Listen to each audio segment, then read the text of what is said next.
está el maestro Fernando Rodríguez Tovar, director general del Clúster de Energía aquí en el estado de Sonora. Y es que vimos una publicación que hizo el Centro de Investigación en Política Pública del INCO. El INCO es el Instituto Mexicano para la Competitividad, que establece que no hay suficiente almacenamiento de gas natural en México. ¿Cómo lo revisan ustedes, maestro, este tema? ¿Qué nos puede decir al respecto? Bienvenido. Gracias Soledad por la invitación y por el espacio. La verdad es un tema bastante preocupante por un concepto que se llama seguridad energética, que esa seguridad nos hace cumplir el abastecimiento para la demanda de energéticos que tenemos en el país, hablando de manera general. Pero también otra parte muy importante de la seguridad energética es que eso asegura las inversiones que pueden llegar al país. El gas natural, por ejemplo, se utiliza en su gran mayoría, más del 60% del gas que consumimos en México se utiliza para la generación de energía eléctrica, que eso todos la utilizamos en nuestros hogares, comercios y las industrias principalmente. Y el otro porcentaje restante, en gran mayoría, lo utiliza la industria directamente para sus actividades productivas. Entonces, el no contar con el suficiente almacenamiento del gas natural deja en cierta incertidumbre a los usuarios en que si algo llega a pasar, un tema de la naturaleza, un tema político incluso, tienen ciertos días solamente para contar con el gas que está almacenado. En el momento actual, México cuenta alrededor de poco más de 2 días, 2.4 días de almacenamiento, es lo que nos dice el estudio, cuando el mínimo que establece una política pública que lanzó el gobierno federal en 2018 es que debiera de ser de 5 días, pero no hemos avanzado a llegar a ese punto y aún con los 5 días estamos muy por debajo de lo que otros países a nivel mundial tienen. Ahora, ¿por qué no hemos podido avanzar? Y yo le pediría también, maestro, que nos enseñe un poco, que nos ilustre un poco sobre cómo se genera el gas natural, de dónde lo traemos, cómo estamos en México con infraestructura para la transportación y generación de gas natural. Por supuesto, es un tema bastante complejo. El gas natural es un hidrocarburo, al final de cuentas, que se encuentra en nuestro planeta y que hay diferentes formas de obtenerlo. Se puede obtener directamente en yacimientos de gas o se puede obtener como gas asociado a otros productos. Normalmente viene asociado al petróleo, por poner un ejemplo. Cuando el producto principal es el petróleo, el gas normalmente se quema, es lo que hacemos en este país, porque lo que utilizamos es el producto principal. En el caso mexicano, un dato muy importante es que el 70% de nuestro gas lo importamos de los Estados Unidos, y en ciertos meses del año puede llegar esa cifra al 92%. Esa es nuestra dependencia que tenemos del gas estadounidense. ¿Por qué? Porque Estados Unidos tiene el gas más barato del mundo. Estados Unidos, a raíz de la explotación del gas shale, que es el que está en las cuencas de Texas, lo que ellos quieren extraer es el petróleo. Entonces les sobra tanto gas asociado que tienen 2 opciones: o lo queman o se lo venden barato a México. Entonces hemos caído en cierta comodidad en México de que como tenemos el gas más barato del mundo, que lo podemos comprar más barato incluso que explotar el nuestro que tenemos, hemos caído en un desincentivo de la inversión para la explotación del gas, y eso ha traído como consecuencia también que no tengamos la infraestructura suficiente. Sin embargo, sí mucha dependencia. Muchísima dependencia. Y se ve en este caso, por ejemplo, Europa es otra parte del mundo que tiene mucha dependencia porque ellos no tienen los yacimientos naturales y dependen del gas ruso, por poner un ejemplo, o del gas que viene de Asia. Entonces, ahorita con la guerra, ellos lo están viendo que es un problema para su soberanía o para su seguridad energética.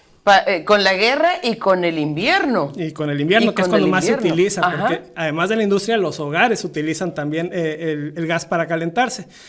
La diferencia es que Europa no tiene ese gas. México sí lo tiene, pero no lo explota por esa conveniencia de tener un gas muy barato a un lado. Híjole, que finalmente la comodidad resulta o puede resultar delicada o puede convertirse en una amenaza. Ahora, cuando hablamos, por ejemplo, de la planta de licuefacción en Puerto Libertad y en Guaymas, que por ejemplo la de licuefacción en Puerto Libertad, hasta donde entiendo es la inversión más importante de los últimos años y demás. ¿De qué hablamos? ¿Cómo se trae el gas a la planta y qué es la licuefacción para el traslado? Claro que sí, el gas natural licuado es un componente que se ve como una alternativa para dotar de gas natural a regiones que no cuentan con ese hidrocarburo de manera natural. Lo que hace el gas natural es extraerlo de la fuente. En el caso nuestro, el gas que vamos a procesar en estos puertos viene de la cuenca del Pérmico en Texas, precisamente, que es una región productora de petróleo y de gas. Ya existe un ducto que lo trae, que ahorita lo utilizamos para la generación de energía eléctrica, pero se va a utilizar también para transportar Texas, Nuevo México, Arizona, Sonora. En ese orden, traemos el gas a las plantas de licuefacción que van a existir en Puerto Libertad y en Guaymas. Y básicamente lo que hace es licuarlo, que es a lo que se refiere ese término. Se somete a una presión atmosférica el gas de menos 160 grados centígrados, o sea, es una congelación, pero por sus propiedades físicas y químicas del gas, cuando se congela se hace líquido. Entonces, al hacerlo líquido, ya se hace posible transportarlo en buques. Entonces, por medio de buques, de barcos especializados para ello, se almacena como líquido, se transporta por el océano al mercado asiático, que es al que se quiere llegar, y en Asia hay otra planta de licuefacción que lo hace otra vez gaseoso y ya se puede transportar productos. Entonces, básicamente lo que evita es que haya un ducto por todo el océano. Se hace líquido para transportarlo por un buque tanque especializado para esa materia. Y luego se plantea o se platica tan sencillo aparentemente, pero me pongo a pensar todo lo que hay detrás de esto. Sí. Sí, por un lado, qué maravilla y el conocimiento humano pues nos sigue impactando, la capacidad del ser humano para enfrentar o sacarle, en el mejor de los casos, jugo a lo que la naturaleza nos da, y ya no hablemos de otros aspectos. Quiero enfocarme en este caso a la parte positiva. ¡Qué maravilla! Sí, y no es poca cosa entonces lo que tenemos aquí en Sonora. No, realmente es una oportunidad importante. Ahorita plantas de gas natural licuado en México existen solamente 3, todas en el Atlántico, es decir, no existen en este lado del Pacífico. Se están construyendo 4 plantas más. Son 2 de Sonora, la de Puerto Libertad con una inversión de $10,000 millones, la del puerto de Guaymas, que es una inversión de $2,500 millones, otra en Topolobampo y otra en Ensenada, que es la que lleva un poco más avance de Sempra Infraestructura. Entonces, con estas 4 plantas, pues son inversiones gigantescas, porque sí es caro el tema del gas natural licuado, pero el gas más caro es el no tenerlo. Claro. Si no tienes para producirlo, para consumirlo en las actividades productivas, pues sale mucho más caro. Entonces, además de esa inversión que va a ser la más importante en el Estado en las últimas décadas, pues también está lo que va a requerir en materia de proveeduría local y en materia de capital humano. Yo creo que eso es una parte muy importante, porque no hablamos de un empleo, hablamos de una familia que se beneficia de ese empleo y que puede generar cadenas de valor y también un tema de multiplicador en la economía. Ya si le sumamos el tema de innovación y empezamos a hacer proyectos aquí en México, realmente tenemos una oportunidad muy importante para beneficiarnos más allá de una inversión y, por supuesto, beneficiar al mundo con un gas natural relativamente más barato.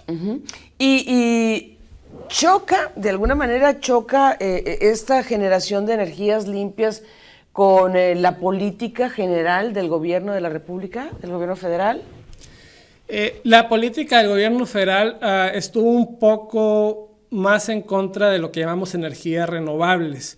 El gas natural entra como energía limpia, pero no es una energía renovable como tal. Se considera limpia porque más o menos genera un 68% menos de emisiones que otros hidrocarburos, por ejemplo el combustóleo. Entonces, por eso es considerado limpio, pero no es renovable. Entonces, no se ha afectado tanto esa parte por la política general, pero ¿qué sí es lo que ha afectado? Políticas de infraestructura como el almacenamiento, precisamente. Políticas que se hicieron desde la administración pasada en materia de gas natural, que es lo que hablamos, pero también en materia de combustibles en general. Hemos visto ya episodios en México donde por días se queda sin combustible ciertas regiones. Lo vivió Chihuahua hace unos años, por ejemplo. El tema del gas natural lo vivimos todos ahora en febrero del año pasado por las heladas que hubo en Texas. Entonces, si el gobierno federal frena las inversiones de infraestructura en esa materia, pues ante una calamidad estamos dispuestos a no tener esa seguridad energética. Entonces, en resultado, aunque no es una política directa en contra del gas como tal, el tema de la infraestructura para energías limpias sí afecta su máximo desarrollo. Bien, pues me parece muy clara la exposición. Creo que no es menor el tema. No es menor el tema. Retomando los datos que de inicio nos compartía el maestro, pues México tiene, si acaso, una reserva de 2.4 días de gas natural, cuando lo mínimo requerido es de 5 días, como mínimo. Entonces, pues, ¿qué podemos hacer? Además de hablar del tema, de exigir, no sé, las políticas públicas, de repente la burocracia y esto lo hemos visto con la planta de Puerto Libertad, algunas trabas burocráticas que pues no han permitido que fluya con mayor certeza el proyecto. Exactamente. Yo creo que aquí cabe la comparación. Si bien hablamos de que 5 días es nuestra meta, si lo comparamos con Austria, que es el país del mundo que más almacenamiento tiene, son 320 días. ¡Wow! Entonces, eso nos deja la tarea que tenemos que hacer, que es enorme. ¿Cuál es la solución?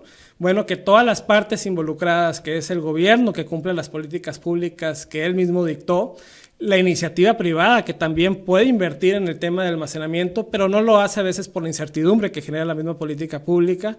Entonces, el diálogo que podemos promover nosotros como clúster de energía que reunimos empresas, gobierno y academia es importante para poder avanzar en lo que requerimos. El gobierno habla mucho de soberanía energética, que es una parte nada más de la seguridad energética. Si hablamos del concepto más amplio, creo que podemos hablar el mismo lenguaje, entendernos y que esto no ponga en riesgo las inversiones a futuro para Sonora y para el país. Así es. Pues le agradezco mucho, maestro, que haya venido a ilustrarnos sobre este tema. Creo que pues de entrada desde la ciudadanía estamos obligados a estar informados y en determinado momento exigir a nuestras autoridades. Gracias. Al contrario, gracias. Vamos a una pausa, volvemos.